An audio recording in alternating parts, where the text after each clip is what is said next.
It's time for you to come out of the darkness and enter into the light. The light is now on. My name is Brinston Howe, and this is Let There Be Light. We're talking about the law of attraction. This is lesson number 49. I've been away from you guys for a while, but we're going to try to do these every Sunday. I'm going to try to upload a new message every Sunday, so look forward to it. I've been doing a lot of studying. We've been doing a lesson in our church service on no more debt. You'll be surprised at what debt is. It's a spirit. Um, and so we've been talking about that, and I've been teaching on, talking about grace and mercy. And grace is important because when we talk about, the glory or the frequencies that we have, when you don't have the frequency to be or the glory to be a parent or a spouse, you can always ask God for grace that would, kind of help you out there. So those are the things that's been going on. So let's get to our study. Now, our practice here, when we do our lessons, we have our foundation scriptures. We go over those, and then we review our previous lesson. And then we try to get into something new if we don't run out of time before then. I also use the King James translation of the Bible. I believe that was the one that God ordained. He gave me some verses to justify that decision, and the verse he gave me was one of the verses. The main verse he gave me was Isaiah 10:27. If you would like, you could check different translations and see if they say the same thing. If they don't say the same thing as the King James translation, then it's kind of tainted. So let's get into our study. Also, the notes for this lesson can be obtained from our website. That is bhlettherebelight.com. Go on to the interact page, and you can get the notes for this lesson. Okay, so let's get started. Our foundation scriptures, which are four: Amos 3:3, can two walk together except they be agreed? Proverbs 23:7, for as he thinketh in his heart, so is he. Eat and drink, saith he to thee, but his heart is not with thee. Colossians 1:16, for by him were all things created that are in heaven and that are in earth, visible and invisible, whether they be thrones or dominions or principalities or powers. All things were created by him and for him.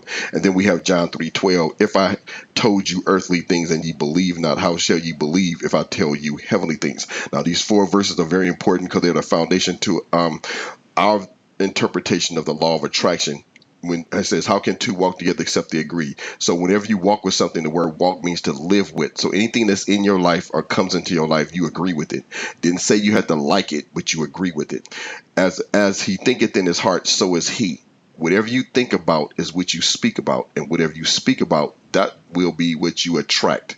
Okay, so we know what you think about on a regular basis because we see what happens to you.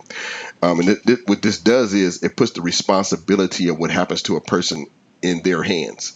So, life and death is in your hands. You get to choose which one you want based on, because you have the ability to think about life, or you can think about death. Okay, you can think about sickness, or you can think about health. And then Colossians 1:16 tells us that everything is created by him being Jesus, things that we see and things that we don't see. And then John 3:12 tells us, and this is part of a good part of our lesson, that if we understand the earthly things, then we can understand the heavenly things. If we can understand what we see, then it gives us, it helps us understand what we don't see. And this part is when we talk about our science, we say that everything exists in an ocean of energy, and everything has its own vibrational frequency. So we all come from the same source. Everything that in this universe comes from the same source. Okay, the difference between a drop of water and a chair is the vibrational intensity of the energy which makes them up. They exist on the same energy. It is the vibrational output of the energy which makes them appear as different forms of physical manifestations. We talked about thermodynamic equilibrium. This is where there are no net flows of matter or energy, no phase changes, no unbalanced potentials or driving forces. The philosopher Aristotle said nature abhors a vacuum, or nature hates an empty space. And he based his conclusion on the observation that nature requires every space to be filled with something. We have to be balanced. If you give away energy, you have to receive energy. And if you receive energy, you have to release energy. Newton's third law of motion: for every action, there is an equal and opposite reaction. You can't give away something and get something back. You can't give away love and receive hate. Okay, you can't receive hate. Receive hate and give away love. It has to be you. Whatever you receive, that's what you give, and whatever you give, that's what you receive in the same proportions. Biomagnetism, this is the phenomenon of magnetic fields produced by living organisms. It is a subset of bioelectromagnetism. This is the interaction between electromagnetic fields and biological entities. In essence, we are magnets. When we transmit and receive energy, this creates an attraction or magnetism. The magnetism occurs when a magnetic substance enters the magnetic field of an existing magnet. Take a single drop of water and then put another drop of water directly on top of it. The first what happens, the two join together as one because the subatomic makeup or structure or rate of vibration of the two is exactly the same. The two become one. That's the attraction. You can't, oil and water do not mix, okay?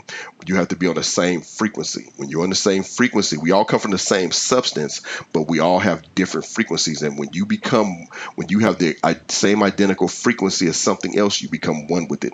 This is called the convergence theory. That holds that a crowd's behavior, talking about people, is not a product of the crowd, but rather the crowd is a product of the coming together of like-minded individuals whose actions are then reinforced and intensified by the crowd.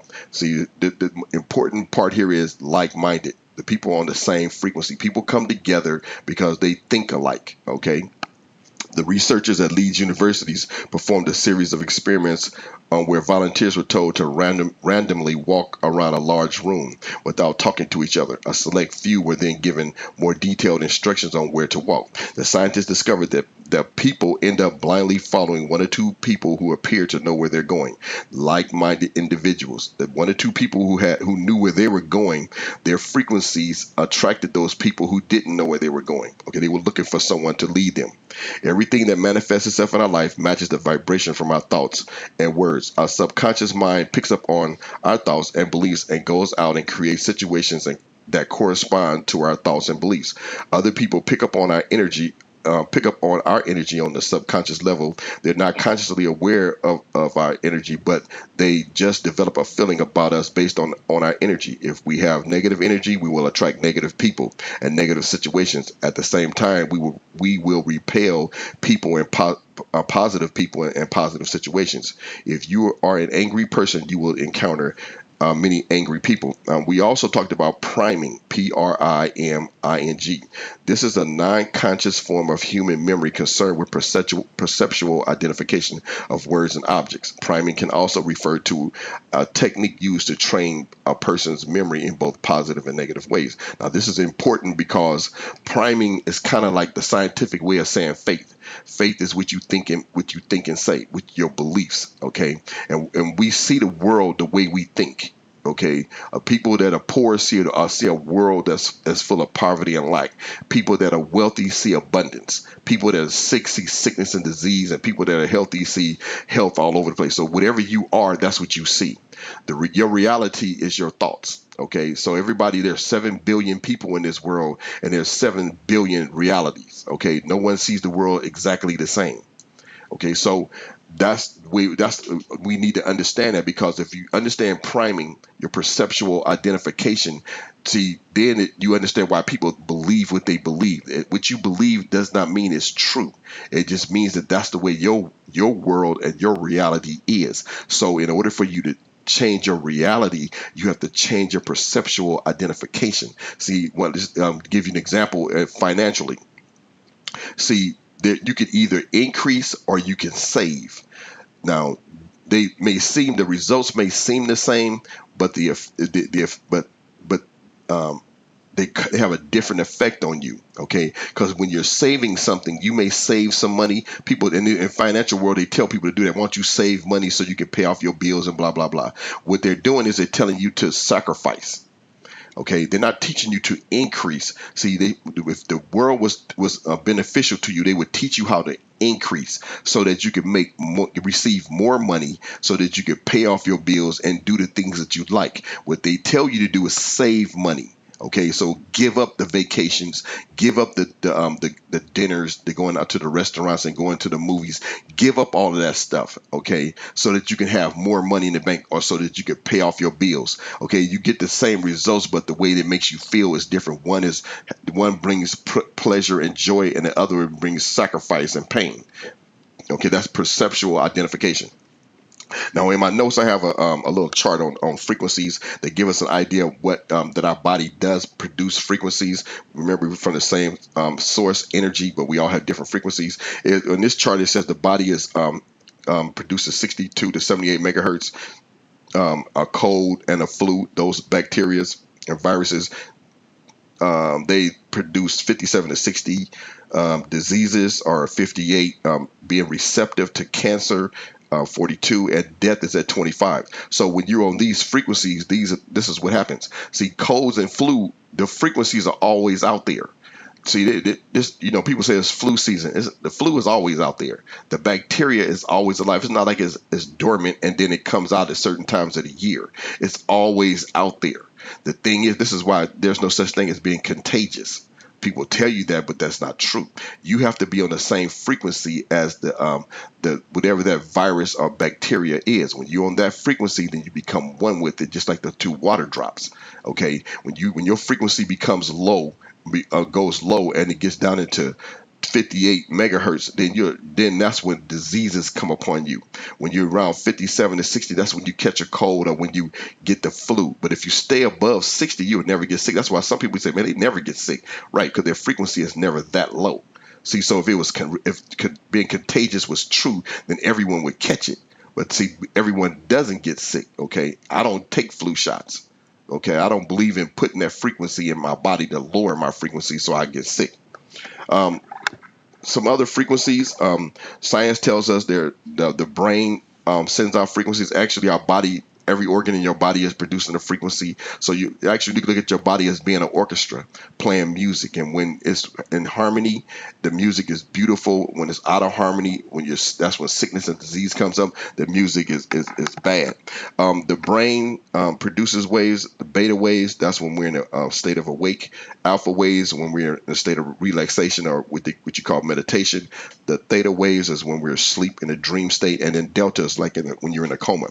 Now, going to our Bible, our heavenly part, Genesis 2, chapter 2, verses 7 and verses 19 through 20 tells us that we come from the same source.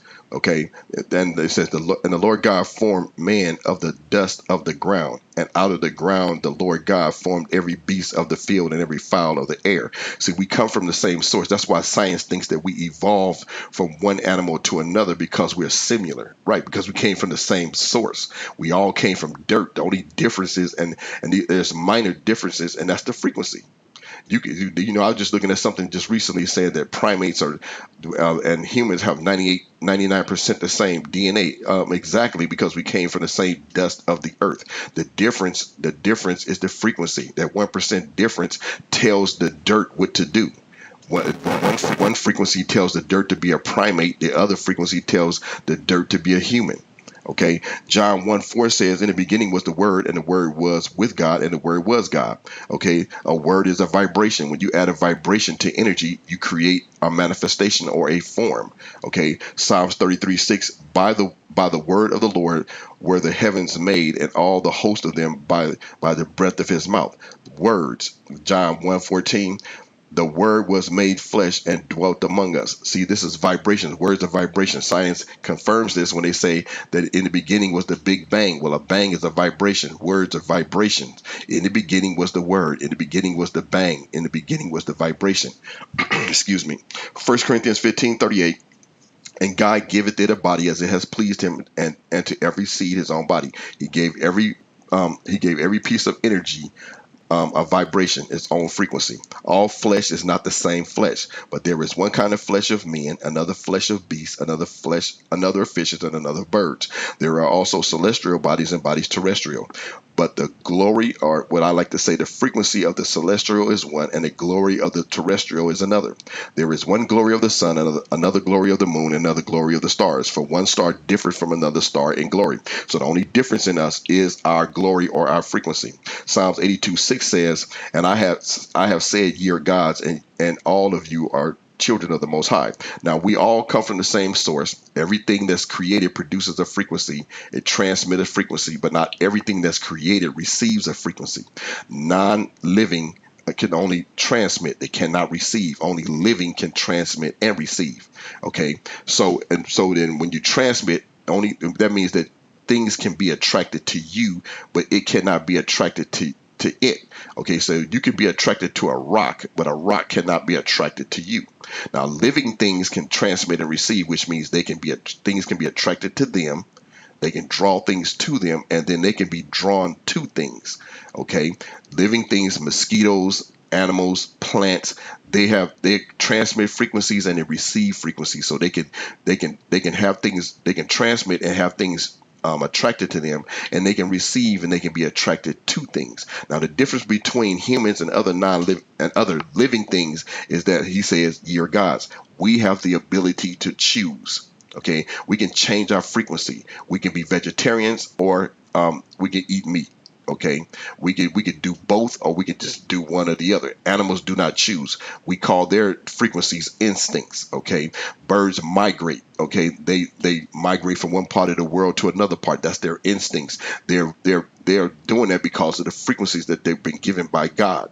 Okay, we don't migrate. We go where we want to go. I want to live on the East Coast. I want to live on the West Coast. I want to live in the city. I want to live in the country. See, we can choose.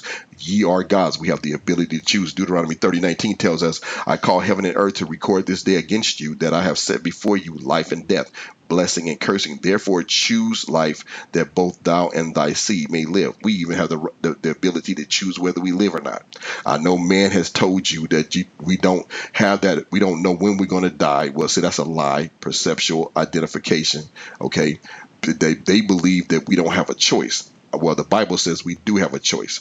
Nobody can explain why the average age is 70 years of age. Some people die at 20, some die at 30, and some people live to be 100. Okay, so you can't say that there's a set life and death lifespan of a person.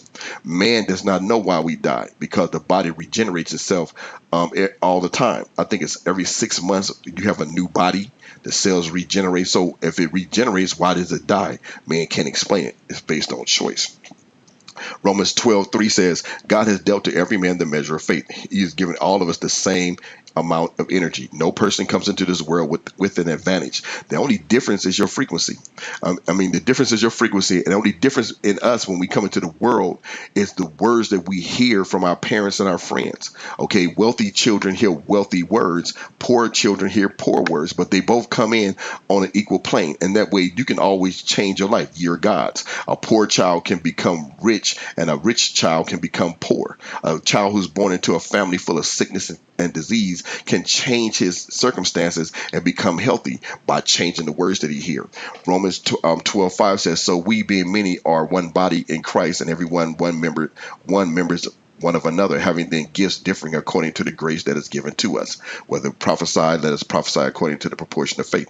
What he's telling us here is that the only difference is that we have different frequencies, and everybody is different. And one of the things that's important is that we don't try to be like other people. Be yourself. Matthew 25:14, "For the kingdom of heaven is as a man traveling into a far country, who called his own servants and delivered unto them his goods. Unto one he gave 5 talents, to another 2, and to another 1, to every man according to his several ability. And straightway took his journey."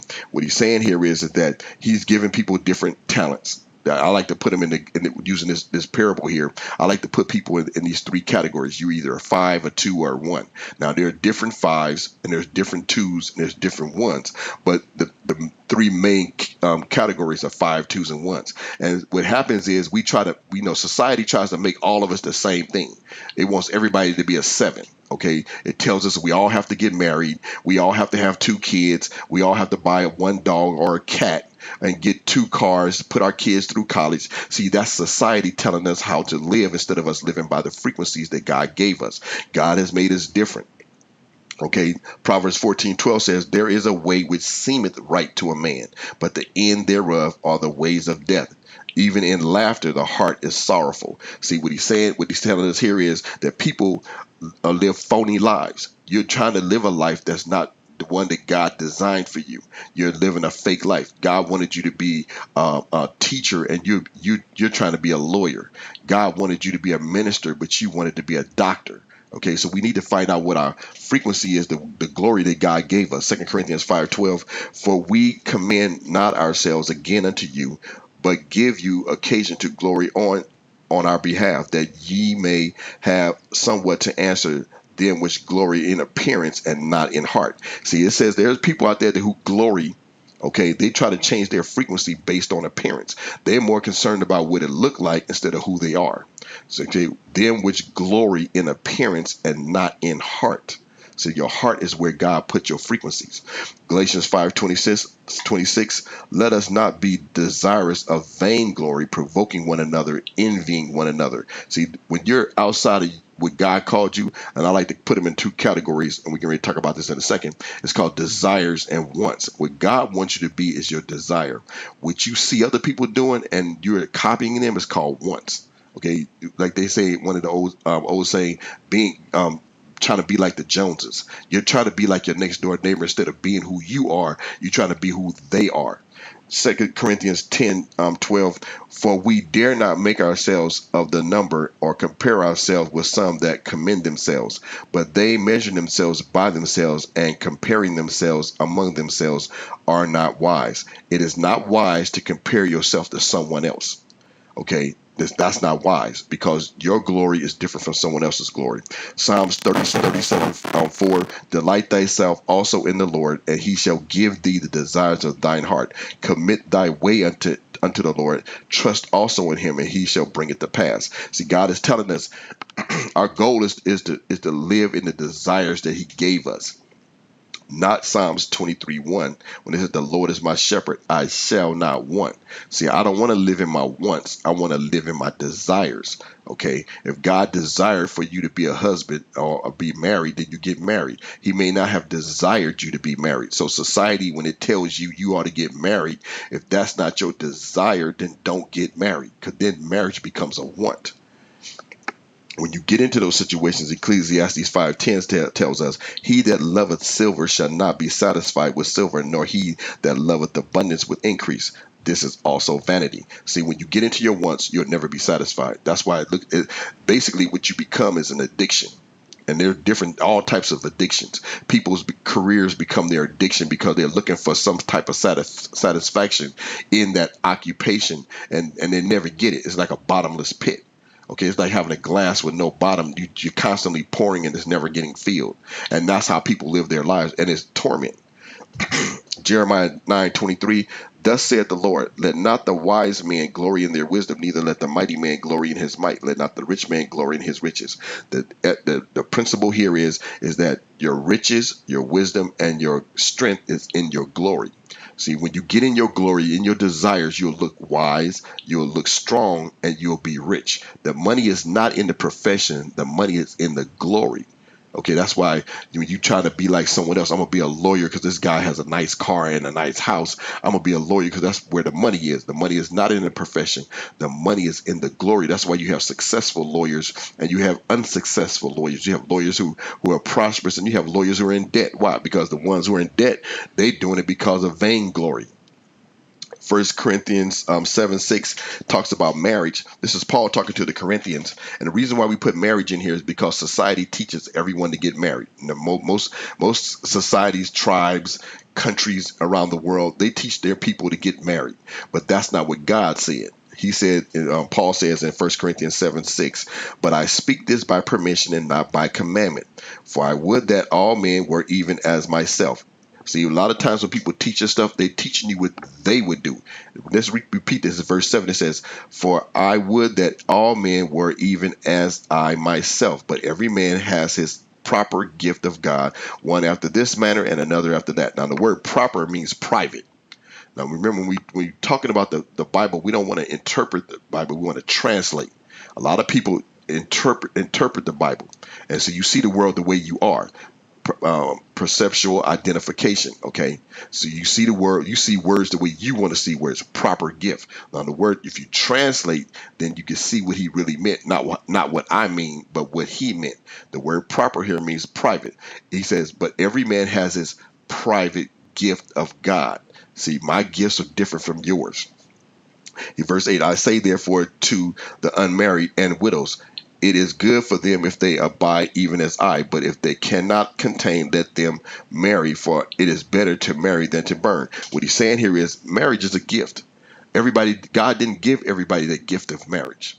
And that's why a lot of marriages are we have a lot of problem marriages, because people who should not get married, and we had used another verse which I didn't use in this lesson.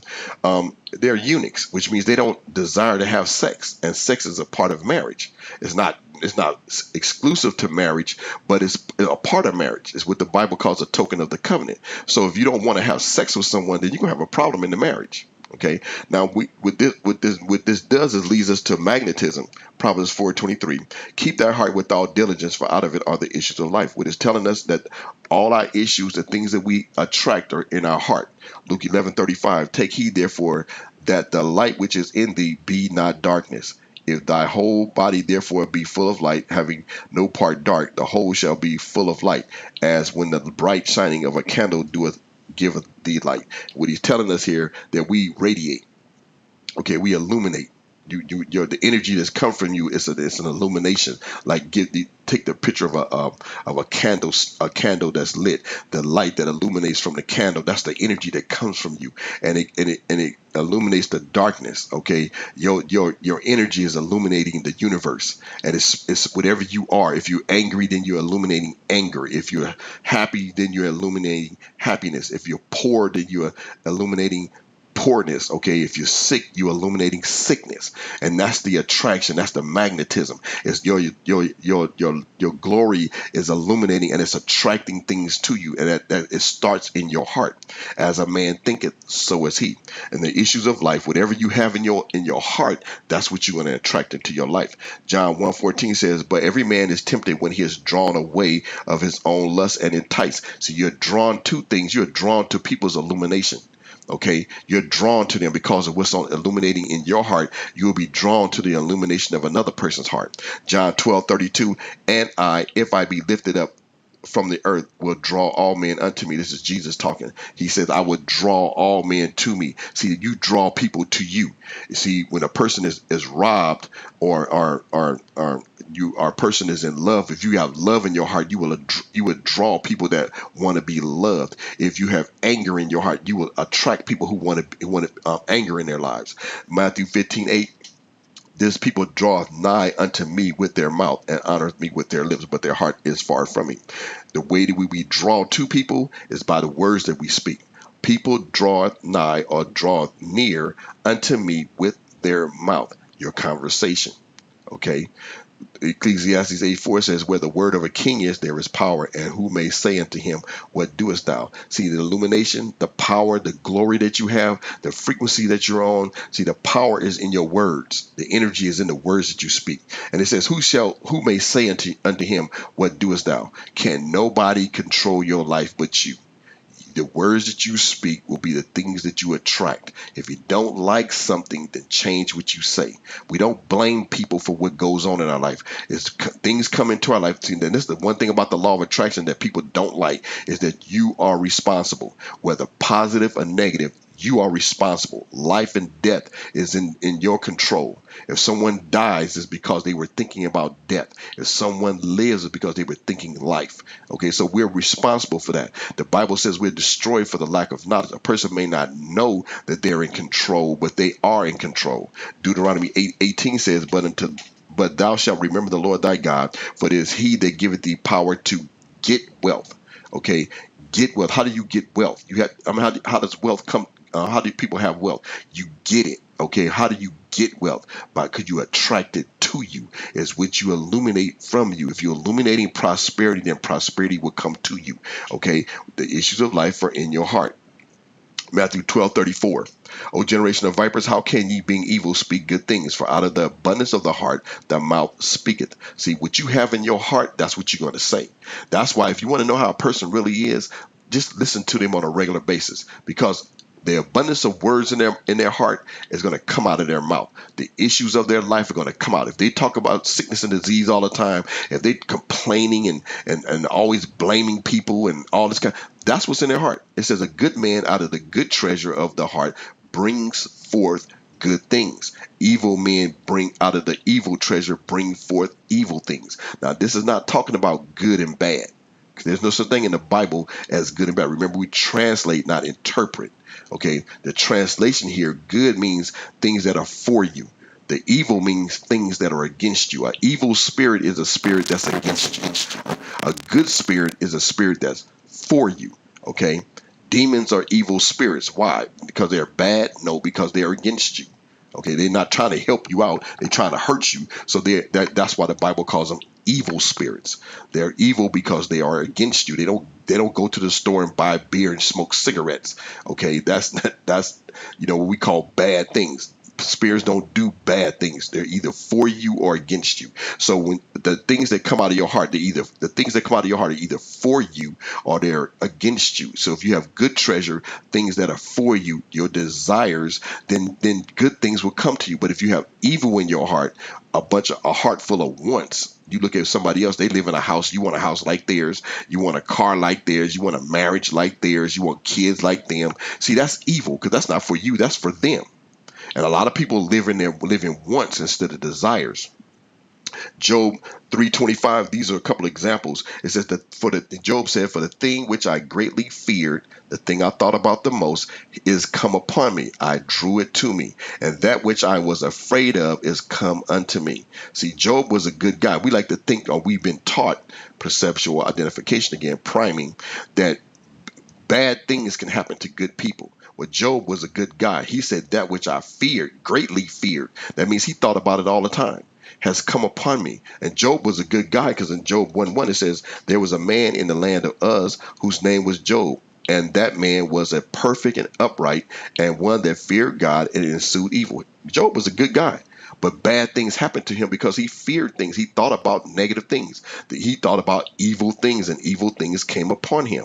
Then Mark 5:25 is talking about a lady who was sick, a certain woman which had an issue of blood 12 years and had suffered many things of many physicians and had spent all that she had and was nothing better, but rather grew worse. When she had heard of Jesus, came in the press behind and touched his garment. For she said, "If I may touch but his clothes, I shall be whole." Those were her thoughts. She went to the doctor. The doctor made her worse. Okay, because doctors think about sickness and disease. She said, "If I could touch his clothes, I will be healed."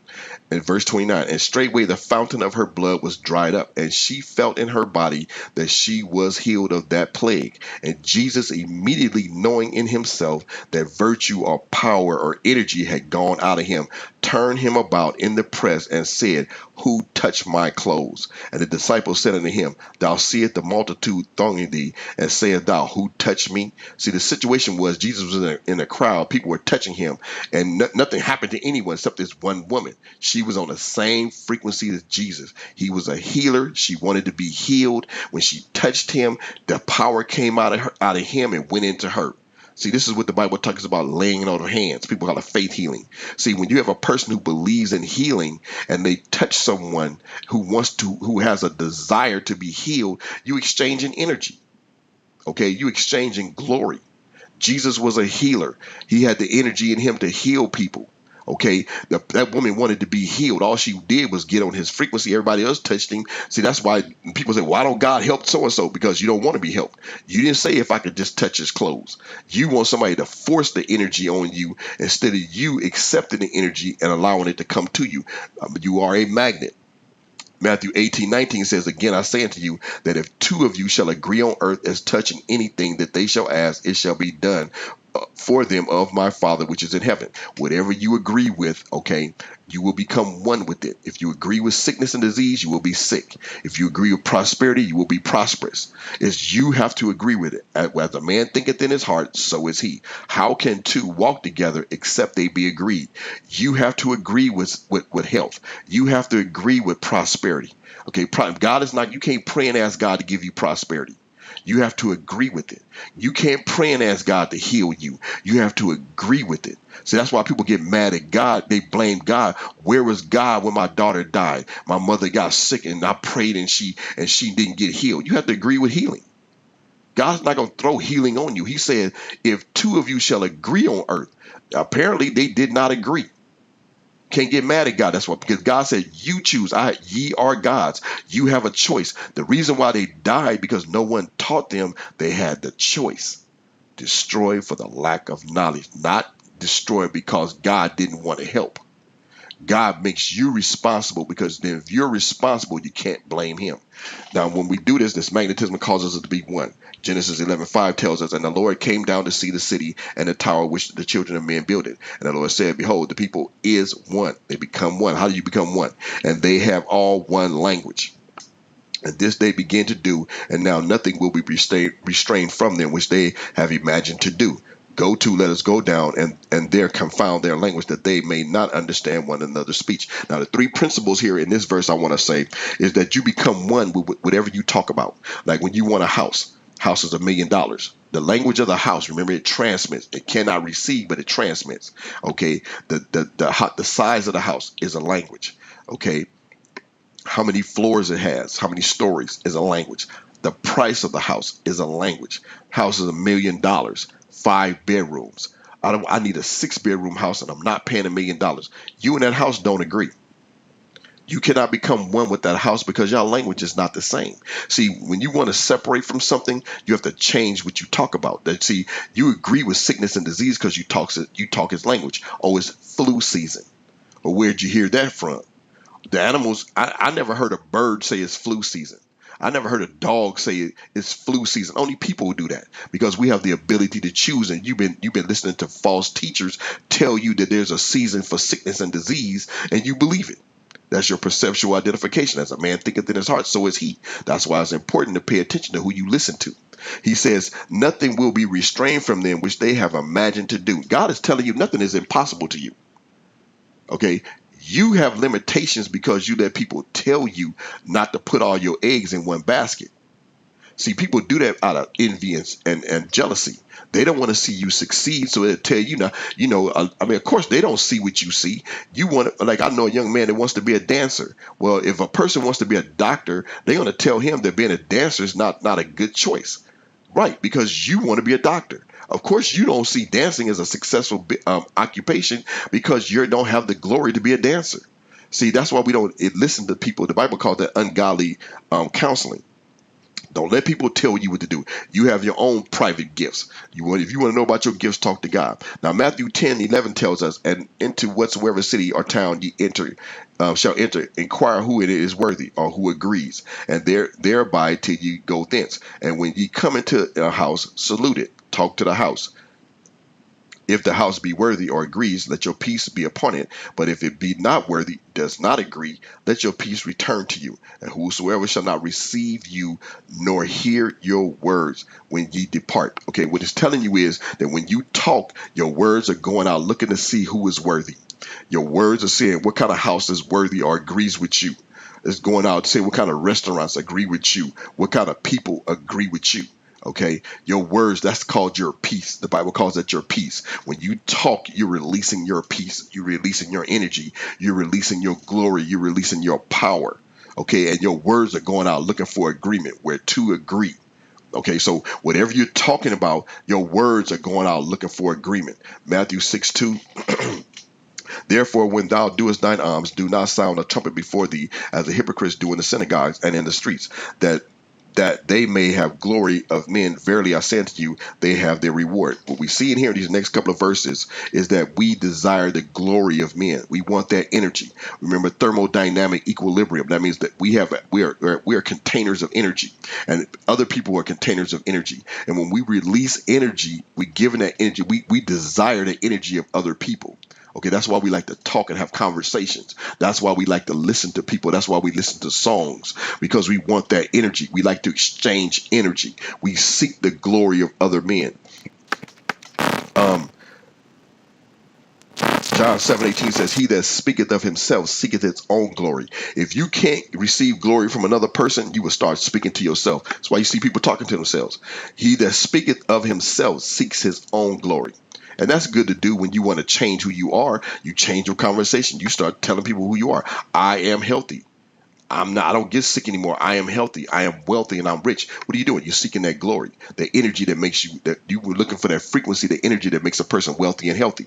John 17:22, and the glory which thou gavest me, I have given them, that they may be one, even as we are one. This is Jesus talking. See, Jesus got a glory from the Father. He gave that glory to people who we call Christians. Anybody that agrees with Jesus, he receives Jesus's glory, and you become one with him. You don't become one with Jesus by being ethical and moral. You become one with Jesus, excuse me, by receiving his glory. And his glory is not ethics and morals. His glory is love. See, people that that are not Christians cannot love the way God is talking about. You can like people and you can be nice to people, but you cannot love. See, love is the way you treat people. Love is not the way you feel. See, love is the way you look at people. Love is not the way they treat you, it's how you treat them. Okay? That's why God said, love thy God with all thy heart. How do you treat God? And love thy neighbor as you love yourself. How do you treat people the way you want to be treated? That's the glory of Jesus. The glory of Jesus is not feeding the poor. The glory of Jesus is not giving up drugs and sex and rock and roll. The glory of Jesus is treating people the way you want to be treated. Okay? Matthew 4:4 tells us, but he answered and said, it is written, man shall not live by bread alone, but by every word that proceedeth out of the mouth of God. Once again, we live on words. Words feed our spirit. Our flesh, the earthly, we live on food, okay, meats, vegetables, but our spirit lives on words. We seek the glory of others. Proverbs 18:20, a man's belly spirit shall be satisfied with the fruit of his mouth, and with the increase of his lips shall he be filled. The more you speak about something, the more you become it.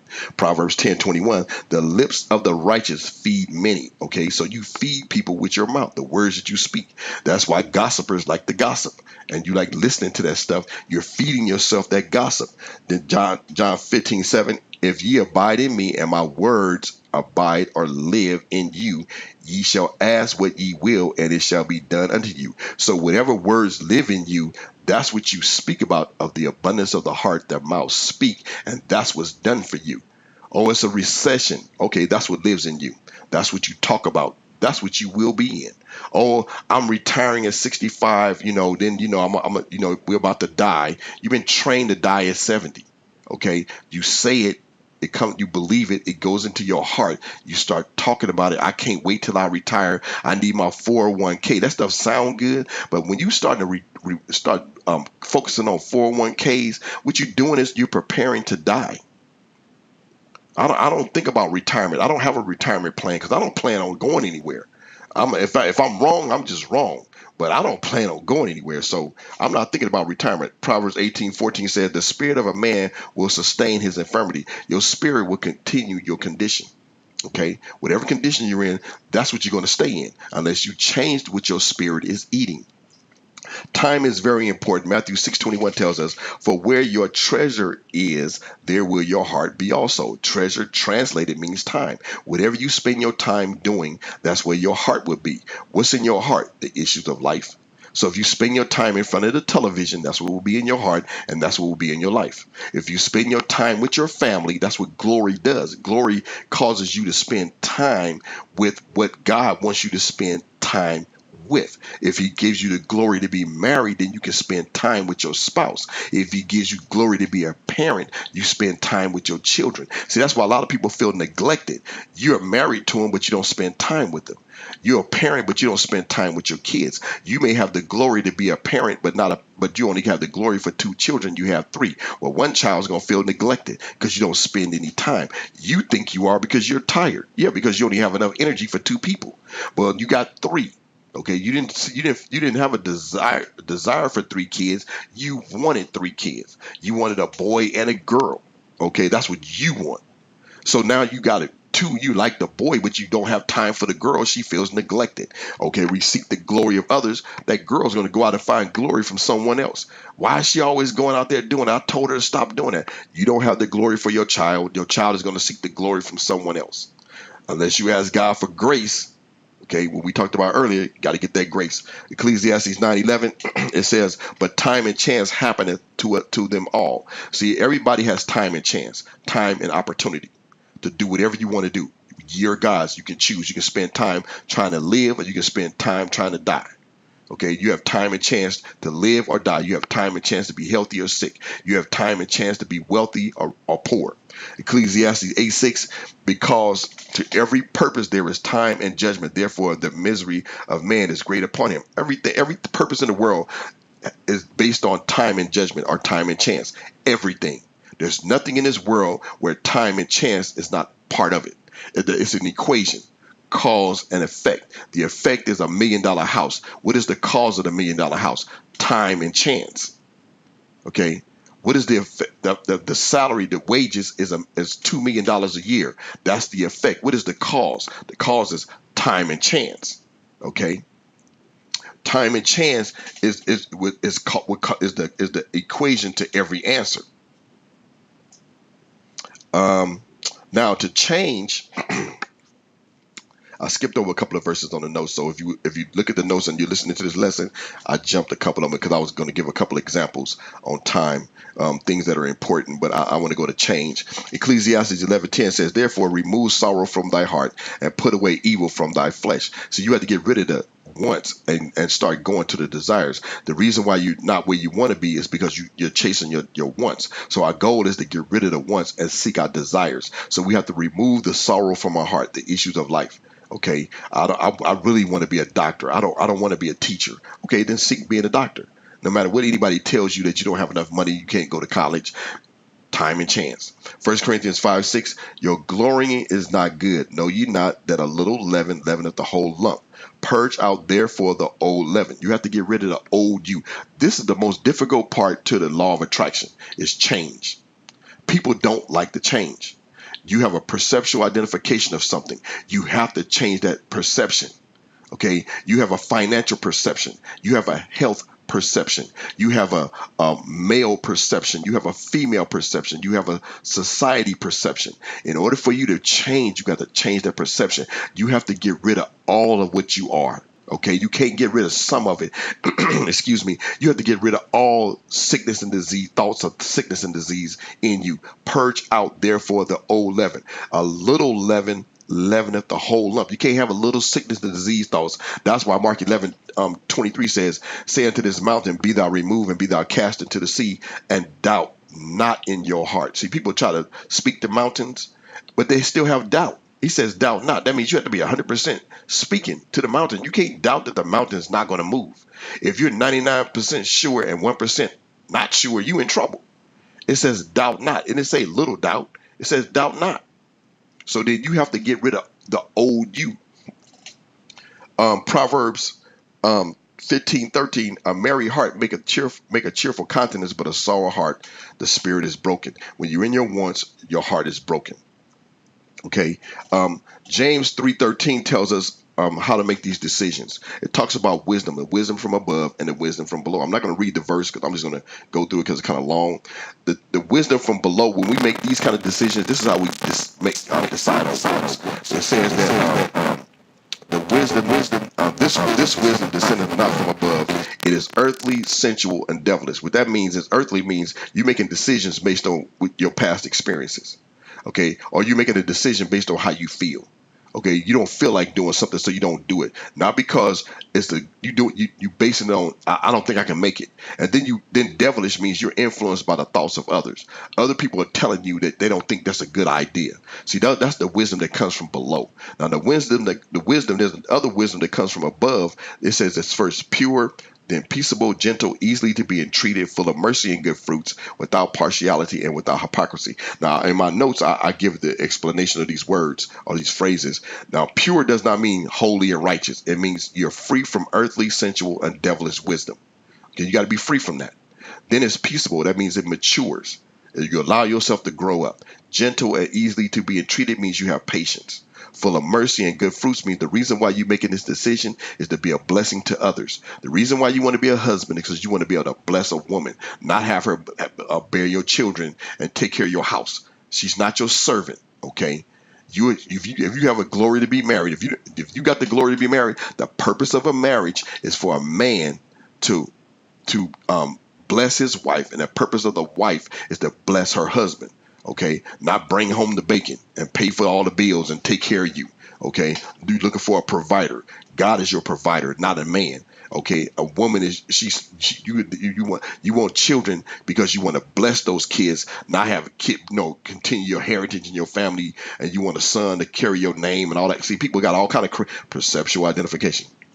Full of it says without partiality and without hypocrisy. That means you don't have no respect of persons. You don't do stuff because people say so. You are who this person is. You giving this person blessing this person because that's who you are, not because of who they are. Okay, that means you treat poor and rich the same. Psalms 1 says, "Blessed is the man that walketh not in the counsel of the ungodly." That means you don't listen to people give you advice. Colossians 2:8 says, "Beware lest any man spoil you through philosophy and vain deceit, after the traditions of men." Everybody got to get married and have kids after the rudiments of the world and not after Christ. See, 1 Corinthians 10:23, all things are lawful for me, but not all things are edify me. You can do anything you want to do, but not everything builds you up. You don't make choices based on good and bad. You make choices based on what's going to help you and what's not going to help you. What edifies you builds you up, and what not edifies you. There's nothing wrong with drinking alcohol, taking drugs, or having sex, it unless it's going to hurt you. Okay, drugs, alcohol, sex, a lot of times them things are symptoms. They're not problems. See, society has its way it looks at things, but the Bible tells us that drugs, alcohol, and sex are symptoms. When people are indulging in these things in a crazy way, that means they got problems. So that's the effect. We need to find out what the cause is. Don't get rid of the alcohol and drugs. Stop the problem, and then the drugs and alcohol and all that stuff will go away. Okay, so those things aren't bad. What they are they're symptoms to a problem. Colossians 2:20 tells us, "Wherefore, if ye be dead with Christ from the rudiments of the world, why as though living in the world are you subject to ordinances? Touch not, taste not, handle not." Now, I put this in here because a lot of people like to try to be, when you talk about Christians, they want to be ethical and moral. He says if you are dead in the flesh and you're dead to Christ, then dead people don't obey laws. Okay, you don't have to touch not, taste not, handle not. I'm dead. So that stuff don't apply to me. See, they're religious people. There's a difference between religion and doing the things of God. When we go back here to Psalms, when it says, "Blessed is the man that walketh not in the counsel of the ungodly," in verse 2 it says, "But his delight is in the law of the Lord, and in his law doeth he meditate day and night." See, we don't do what people tell us. We do what the law tells us. The law of attraction. What does it tell you? Not what your pastor told you. Not what your mentor told you. What does the law tell you? See, what does the law tell you about? If people tell you, I'm afraid to fly. That's because you don't understand the law of aerodynamics and thrust. Birds use it all the time. Birds aren't afraid to fly. Okay, you are, because you don't understand the law. The birds, they live the law. Okay, but you're afraid because of what you've been told, not by understanding the law. Find out what the law says, not what the people say. It says in Luke 16:14, we're going to start at verse 14. He said unto them, "Ye which are," it says, let me go to 14. "And the Pharisees, religious people also, who were covetous, heard all these things, and they derided him. And he said unto them, Ye are they which justify yourselves before men, but God knoweth your hearts." See, a lot of people do their lives. That's what the wants do. See, you trying to justify your life before other people, and not, they see, but God know your heart. That he says, "For that which is highly esteemed among men is an abomination in the sight of God." See, what you think that you being holy and righteous, men may pat you on your back and call you a great guy, but God is saying, shame on you.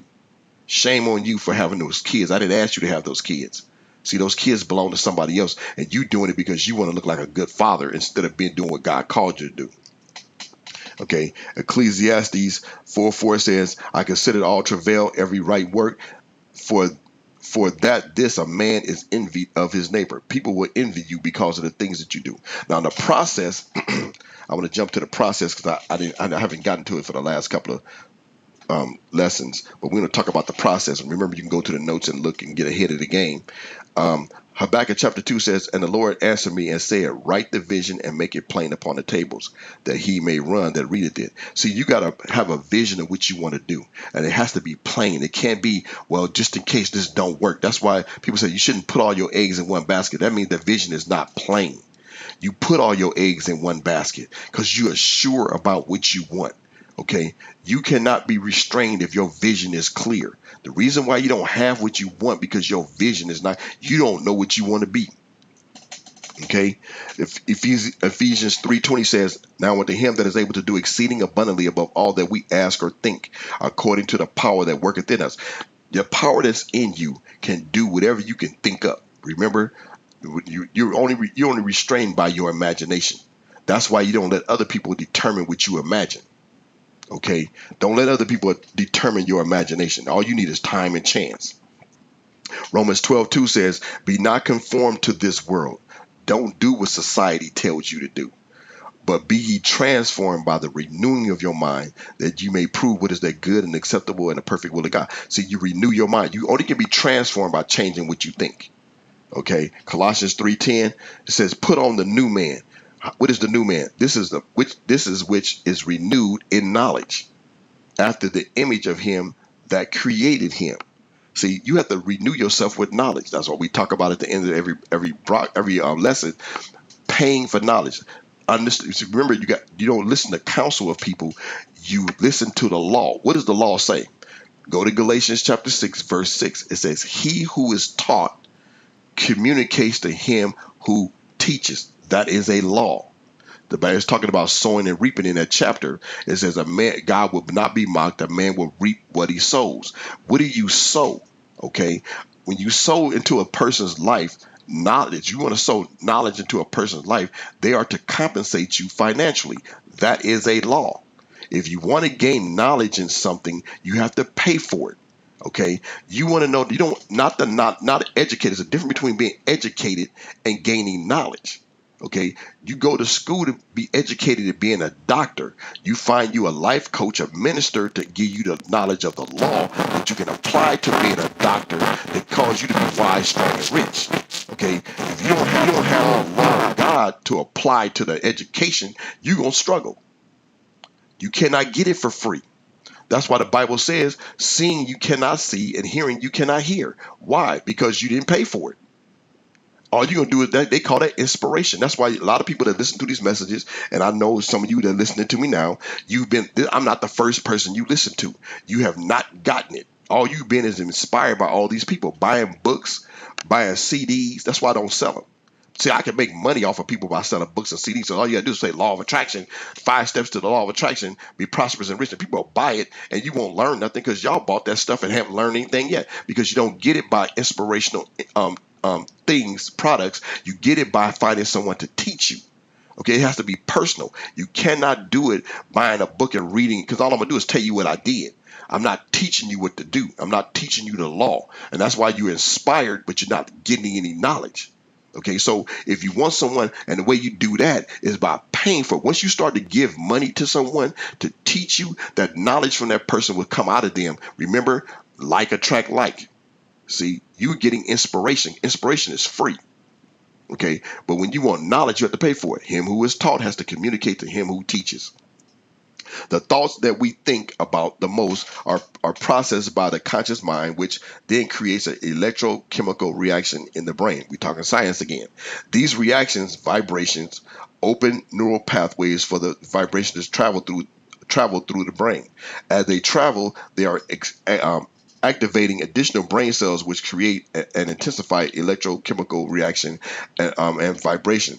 When the thought or vibration is repeated, the brain then attaches an emotion to it, which further intensifies the vibration of, and even more brain cells are attracted to it. This intensified vibration is then sent to and absorbed into the subconscious mind, which stores and immediately begins to act upon the information received. This is a fancy way, a science way of saying that when you listen to something, a chemical reaction is created. The more you listen to it, Romans 10:17 says, so then faith cometh by hearing and hearing by the word of God. The more you hear something, that you create these chemical reactions and vibrations in your brain. That's why you can't hear something and then walk away and think you get it. The reason why kids don't have good grades in school, because you don't get 100% of what a person tells you. You only get 20%. Every time you hear it, it increases more and more. Why? Because you're increasing the brain activity on what you heard. Faith comes by hearing. When you hear something, it begins to grow inside of you. It says these electrical chemical reactions in the brain, they create vibrations, which is open neural pathways for what they do is they open up pathways for these like roadways for these vibrations to travel on. And the more you listen to it, the more roadways and freeways that you create in your brain. Okay, so then that's why people, you listen to my message, oh, I heard that already. Yeah, but you don't have pathways in your brain. You just heard it. Now, if you want to change, you got to keep hearing it and keep hearing it and keep hearing it because you're trying to change who you are. Remember, the spirit of a man will sustain his infirmity. Your spirit is fighting you. It's not going to want that change. Okay, Ephesians 6:16 says, above all, taking the shield of faith, wherewith ye shall be able to quench all the fiery darts of the wicked. The reason why you're struggling with listening to the message more than once is because your faith, your old you, is saying that we don't believe in that. I don't want to hear that. So this is where the battle becomes. Listening to the new stuff is competing against the old stuff. So then you don't want to hear it anymore. He keeps on saying the same old stuff. I don't want to hear that no more. I want something new. Why? You ain't gonna listen to that either. Because you have to repeat it. Faith comes by hearing. You don't have the pathways in your brain to get it. You only get 20% of what a person says. That's why when I used to ask children, when I used to tell them something, give them instructions, I said, what did I say? And you asked them to repeat what you said, you think they was talking to somebody else. They didn't hear nothing you said. They might got like 10 words right because they didn't get it. They never get it the first time. You have to repeat it over and over again. And if you understand that's the process, you have to get that. If you want to be successful in the law of attraction, you have to change. And in the process of changing, you have to listen to the same thing over and over again. Hebrews 4:6 says, seeing therefore it remaineth that some must enter therein, and they to whom it was first preached entered not in because of unbelief. They didn't enter in. Why? They didn't get the promises because they didn't believe it. Why? Because they didn't keep listening to it. They fought against the promise. And people do it all the time. You can live to be 1,000 years old. Yeah, right. Okay, you're not going to ever get it. You could be a millionaire. How do I do that? Because you got to keep listening to a millionaire conversation. It's not 5 steps. See, we want 5 steps to prosperity. No, it's a lifestyle to prosperity. It's not steps. It's something you do every day. The Bible says if you want to please God, you have to diligently seek him. And the reason why is if you seek him every day, you change who you are. If you want prosperity, you have to seek prosperity every day. He said, give us this day our daily bread. That means you have to seek God every day for bread. You don't seek God once a month or once every year. It's every day. He says, if you meditate on his word day, night and day, not every now and then. You have to get this. This has to be our lifestyle. It's not 5 steps. It's a lifestyle. Mark 4:24 says, and he said unto them, take heed what ye hear. With what measure ye meet, it shall be measured to you, and unto you that hear shall more be given. See, the more you hear it, the more you be given. The brain is transforming itself, renewing the mind. You have to renew your mind. And when you keep hearing that stuff, it's starting to change your mind. It says, Ephesians 4:22, that ye put off the concerning the former conversation of the old man, which is corrupt according to the deceitful lust, and be renewed in the spirit of your mind. So you have to renew your mind. You have to stop the old conversation. You have to change your friends. You have to do a whole lot of stuff. Stop hearing them old friends. They saying the same old stuff they used to say. So the more you do this, you have to change. Then Matthew 27:41. I'm trying to hurry up. I'm over my time limit, but I'm trying to get all this up in here. To get a little further, it says, Matthew 27:41, watch and pray that ye enter not into temptation. The spirit indeed is willing, but the flesh is weak. What he's saying, if you don't confess what you believe, you be tempted to go back to your old way of life because you're tempted to say them old words. I'm tired. I don't feel good. See, you're going to be tempted to do that, but you're going to have to get up and do this every day. Diligently seek him. Diligently seek your vision. Because if you don't, you're going to be tempted to go back to that old way of life. He says in Lamentations 3:21, this I recall to my mind, therefore have I hope. You cannot hope in something if you don't recall it to your mind. That's why you listen to my messages over and over again. It says in 2 Corinthians 10:3, for though we walk in the flesh, we do not war after the flesh. For the weapons of our warfare are not carnal, they're not in the flesh, but mighty through God to the pulling down of strongholds, casting down imaginations and every high thing that exalts itself against the knowledge of God, and bringing into captivity every thought. See, you have to cast down those old thoughts, and you have to that exalt itself against the new knowledge that you're trying to replace it with, because the old you is going to say that ain't true. The old you and your old friends and your old family members are going to say that sounds stupid, that's dumb, I don't know why you're going to do that, that don't make any sense. So you have to cast that stuff down. You keep your comments to yourself, keep your visions to yourself. 2 Corinthians 4:16, for which cause we faint not, but though our outward man perish, yet the inward man is renewed day by day. See, your inward man, it has to be renewed day by day. Your outward man is perishing because of certain things in the world. We are going to die. You just don't have to die in 70 years. But the inside of you, your spirit man, is renewed. It never dies. It's renewed every day. That's why we seek the glory of other men. You feeding your spirit those words. That's where you're getting your energy from. It's from the words that you hear. It says, for our light affliction, which is but for a moment, worketh for us a far more exceeding and eternal weight of glory. You want to change your glory, you're going to go through the light affliction. What is the light affliction? That's the old you fighting up against the new you're trying to do. Okay, so it's a light affliction. You're going to go through a little turmoil. Matthew 6:24, no man can serve two masters. See, you can't serve the new you and the old you. You pick one. You can't sit at two tables. You have to choose one. And some people, this is good for some people. Psalms 13:2. How long shall I take counsel in my soul, having sorrow in my heart daily? See, that old you suffering because you're going through the transition. And people say, how long is this going to take? Habakkuk chapter 2 verse 3 says, for the vision is yet for an appointed time, and at the end it shall speak and not lie. Though it tarry, wait for it, because it will surely come, it will not tarry. It has everything you do has an appointed time, and everybody is different. That's why you don't look at other people. Well, it only took them 2 months. It only took them 3 days. Well, you're not them. Whatever you are, that's who you are. One of the reasons is Exodus 23:29. It says, I will drive them out from before thee in 1 year, lest the land become desolate. The beasts of the field multiply against thee. By little and little I will drive them out from before thee, until thou be increased and inherit the land.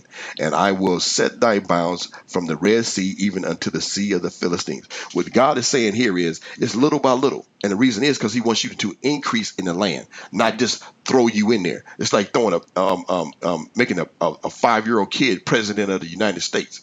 He's not ready for it. He may have the talent, he may have the glory, he may have the desire to be a president, but he's not ready for that. Why? Because the old him is in the way.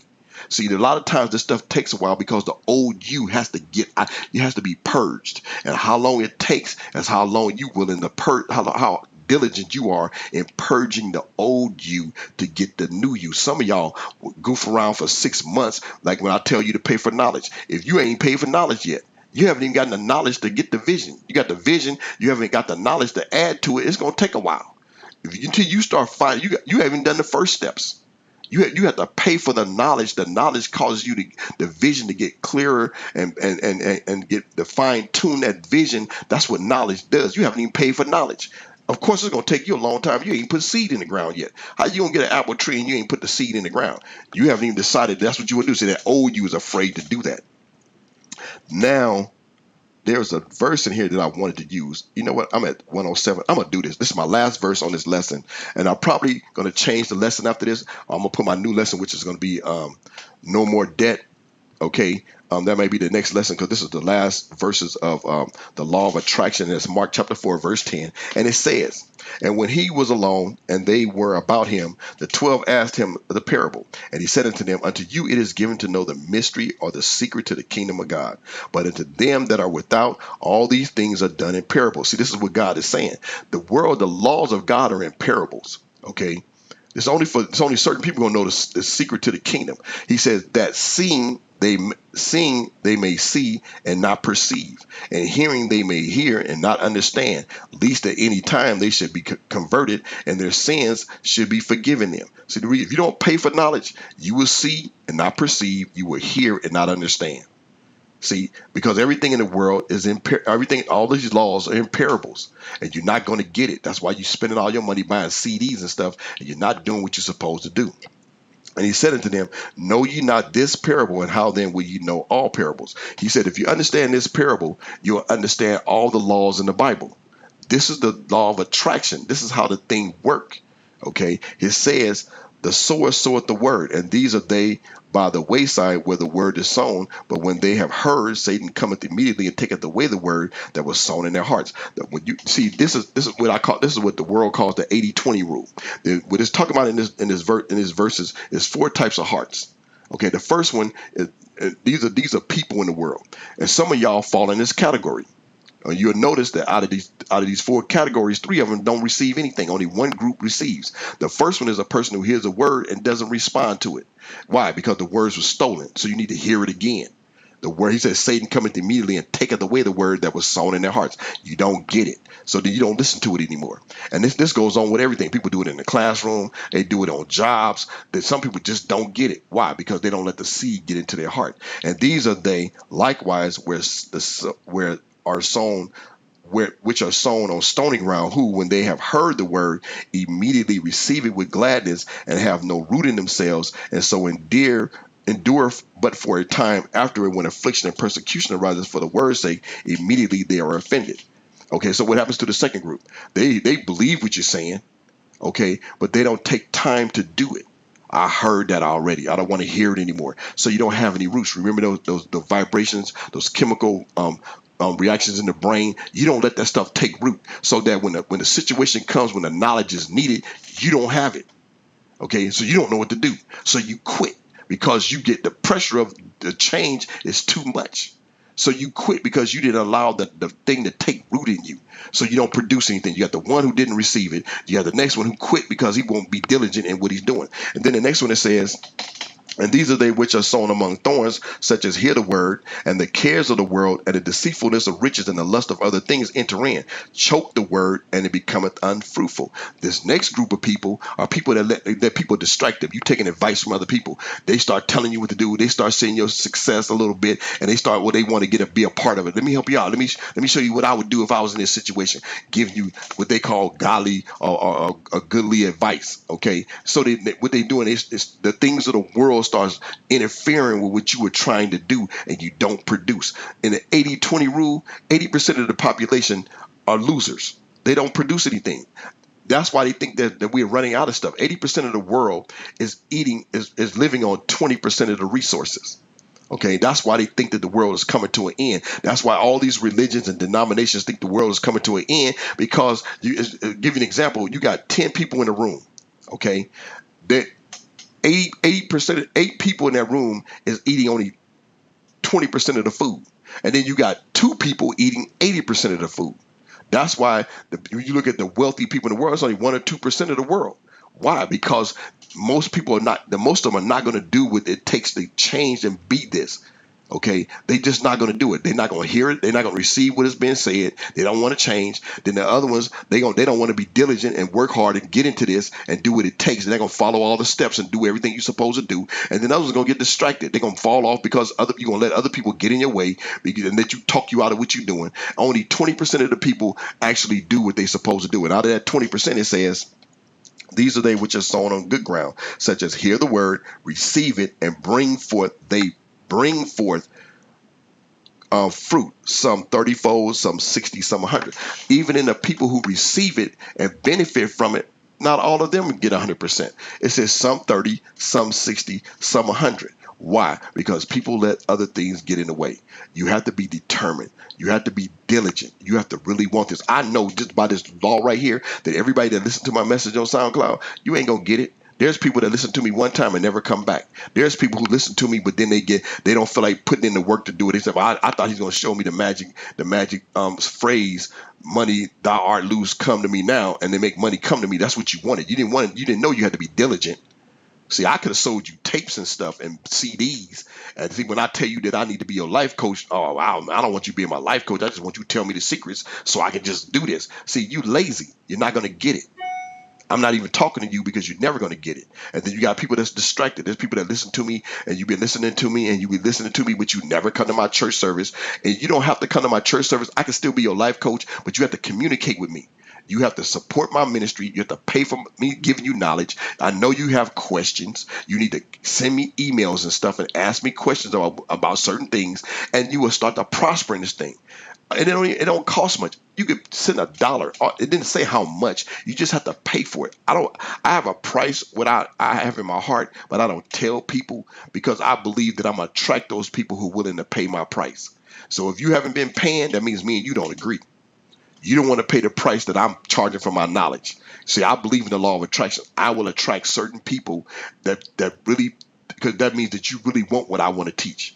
If you're not willing to pay, that means you really don't want it. And the best thing for you to do is don't listen, because all you're doing is wasting your time. I'm trying to be honest with you, but that's basically what you're doing. If you're not going to pay for it, you're wasting your time, and it doesn't even matter. Now, that's the end of my lesson of law of attraction. I hope I help you guys out. I'll sow some seeds into your heart. I'm gonna give you my contact information. Remember, the next lesson I'm gonna put on here, and I'm gonna try to do it. I'm gonna try to put a lesson up every Sunday, because in my church service we already own the no more debt, and you'll be surprised at what debt is. It's not what you think it is. And we talk about sin. Sin is a noun. It's not a verb. That's a good lesson. My contact information at Brinston House Ministries. My area code is 424-201-5440. That's 424-201-5440. My email address, bhministries@ymail.com. My website is bhlettherebelight.com, one word, all lowercase. My mailing address, Brinston Howe Ministries, Post Office Box 4838, Inglewood, California, 90309-4838. If you want to you can go to my website. You can pay my wages through PayPal or Square Cash. You can send it through the mail if you want to. Those are 3 options that you have. Let me repeat to you what the Bible tells you. And I don't teach tithes and offerings, because remember, you can do the Bible 2 ways. You can interpret or you can translate.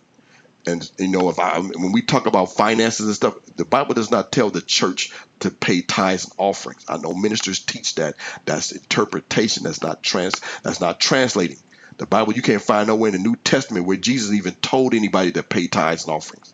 Jesus said, I'm going to tell you what me and the Father talked about. Well, he didn't talk about tithes and offerings, okay, because that ain't what he said in the 4 Gospels, Matthew, Mark, Luke, and John. He said, pay wages. In John, the Gospels, Jesus out of his own mouth said, he that reapeth, or he that ministers, receives wages. Go look it up for yourself. John 4:36. He that reapeth, and he's talking about ministers. We translate the word because he was talking. That's what he was talking about. That was the context of what he was saying. He that reapeth receives wages, not tithes and offerings. And then Galatians 6:6 says, let him that is taught in the word communicate, give financially unto him that teaches. Okay, those that are in the LA area, or if you're in the LA area, you want to come by a church service, we at 5428 Crenshaw Boulevard. That's in Los Angeles, zip code 90043. Our church service starts at 9 o'clock. We go to 10 o'clock. We out of there by 10:30. So you can, if you can set it, put it in your schedule. We're really out of there by 10:30. It's at the Crenshaw Yoga and Dance Studio. A lot of times I like to go longer because I love teaching the Word of God. Because like right now I'm at 1 hour and 17 minutes. Oh well. Remember, I'm out of time. Finally, I'm in all my contact information. You can go on my website, get all that stuff. Remember, my next lesson, look for it on Sunday. No more debt. Until then, it's time for me to go. I've sown seed, declared war on the kingdom of darkness. Your Lord and Savior, Jesus Christ, is on his way back. Repeat after me. I receive it. Holy Spirit, teach me. Till next time, this light is now out, and I'm gone.